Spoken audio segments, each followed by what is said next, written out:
Hello, everybody. It is Sunday evening, 7:14 p.m., June 4th.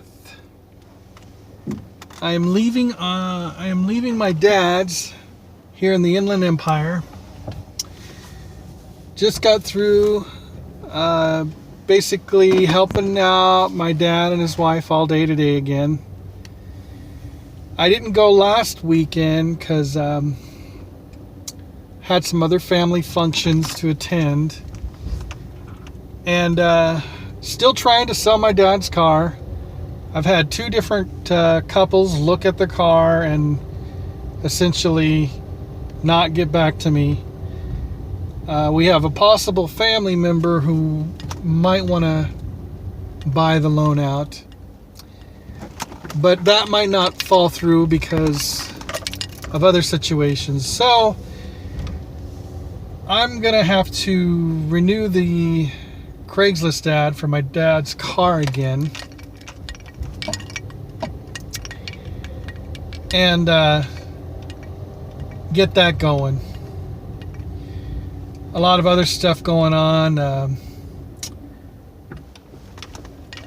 I need to I brought up the fact that since my dad and his wife decided they don't want to move to Texas, and that's not going to work out, so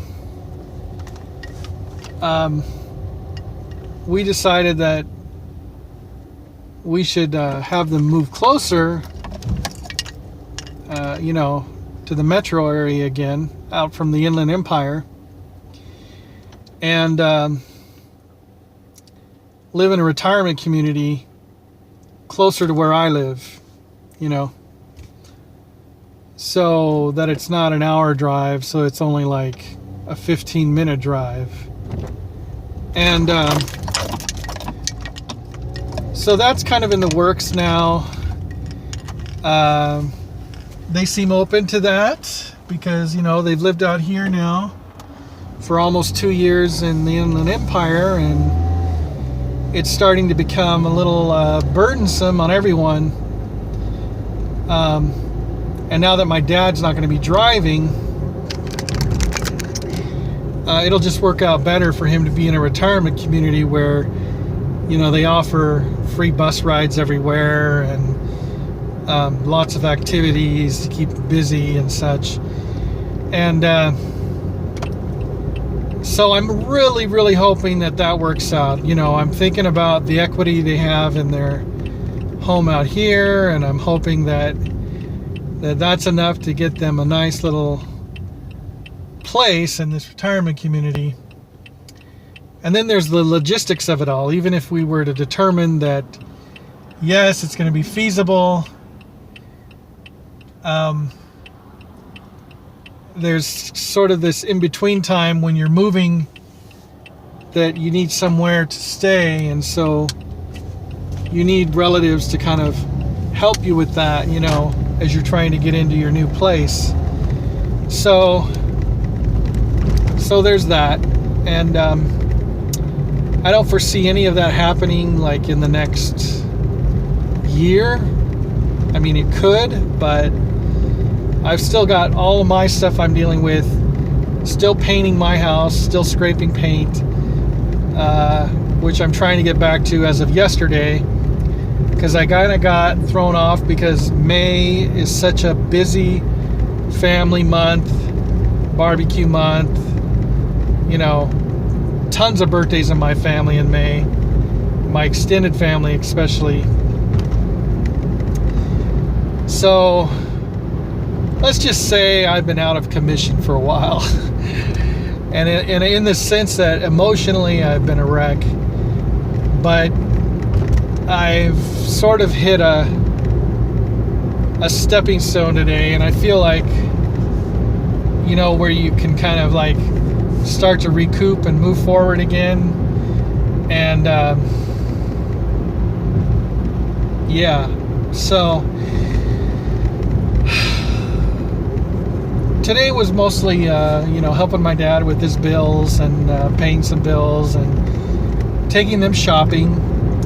and they had a juicer that it wasn't working correctly, and they just had it put together wrong, and they were like, we don't know what to do, we bought this, we can't make it work. So I looked at it and I was like, oh, well, this piece goes here and there, and there you go. So, it's just stuff like that, the little things that help them out. Now they can make fresh juice. So I was like, tell your friends, if they have an orange tree, give you all the oranges they can give you, and drink all that juice, it's good for you. Or lemonade or whatever. So yeah, and as far as like my own diet is concerned, I've been kind of turning into a pescatarian. So I've been eating fish about once or twice a week, and the rest I've been eating is pretty much vegetarian,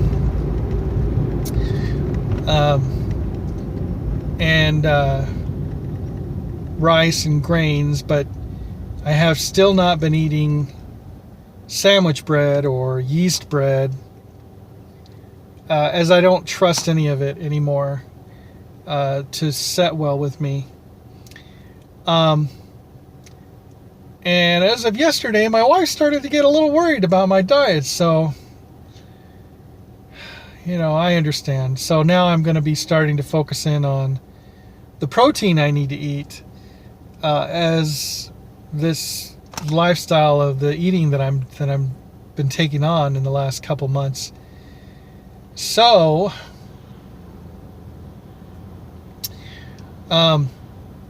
reading a little bit more about protein. You read about it, but just reading about it some more, and I came across some different guidelines, like 46 grams a day or something like that. I'll get into it more and kind of figure out exactly, how much is really needed for myself. But as a result of that, I've kind of been compromising. I decided that I was going to eat organic tofu, and only the organic tofu, and also some vegan sausages, which have a higher protein in them as well. I'm a little bit wary of the vegan sausages because they are processed, but at this point I need to compromise, because I need to allow, I need to just, make the transition easier for myself as well as my loved ones. So the vegan sausage, and also, I bought some more nuts, to make sure I'm getting protein. I'm still eating dairy, so I wouldn't really call myself a vegetarian, but more of a lacto pescatarian. Yeah. So fermented foods like cottage cheese, plain yogurt, raw milk, if I can get the raw milk. If not, organic, without the vitamin D3, but which is another study I need to get into of D3. Anyway, I started taking the B12 spray to make sure I'm getting my B12. And again, I'm not strict about my diet, so if somebody puts something in front of me, I make a judgment call, of whether I'm going to eat it or if I'm just going to eat a little bit of it. And I haven't really, in the month of May, I did have a turkey burger. So that was on one occasion. And I didn't beat myself up about it or anything, but it was part of a barbecue. And so, yeah, I'm eating fish and meat. I'm trying to, keep to around a guesstimate of, 10%, 5% of my diet right now is what the recommendations are. And So I've been feeling a lot better, but at the same time, I'm still dealing with a lot of transition as far as like, you know, making sure I do get enough protein, and because if, you know, there's points where I'm not eating enough fresh fruits and vegetables because of budget restraints, or, you know, but sometimes also is just like craving grains, or, you know, rice or something, you know. So that's, you know, like, that has to be put under check, because it's like you really, like, you just trade, you know, whatever it is you're normally eating too much of, you just swap it out, you know. Like, if before you're eating too much like yeasted bread, you know, then all of a sudden you just start eating more rice, you know. It's like you're not eating the bread anymore, but then you're eating more rice. Not that that's technically bad, but if you're just eating rice and you're not eating enough vegetables and fruits with that, then you're getting out of balance again. So that kind of happened to me in the last month, where I just wasn't getting enough. I'm just not getting enough of the cooked, not only cooked, but fresh fruits and vegetables, and just sort of, you know, a little here, a little there, you know, like. So essentially, yeah, I have been doing without a lot, you know, like drinking a lot of tea to get me through the day, and because I'm still not drinking coffee and such, you know. So anyway, it's getting hot in this car, and I don't like to turn the air on because it kind of interrupts the the cell phone speakers there. So I got a little bit of a ride to get home, but I wanted to just give you guys all this update. I'm almost done with my study on the Hebrew word El, which is an exhaustive study, and then I'm going to continue to do my analysis of it. So I have no clue as when I'm going to get my next video up on that. I am hoping I get that next video up before the end of June. But I have another big thing coming up in June, and that's my 23rd wedding anniversary. Yep, 23 years. So I'm really excited about that. And so God bless everyone, and keep seeking truth. I look forward to my next video. Bye.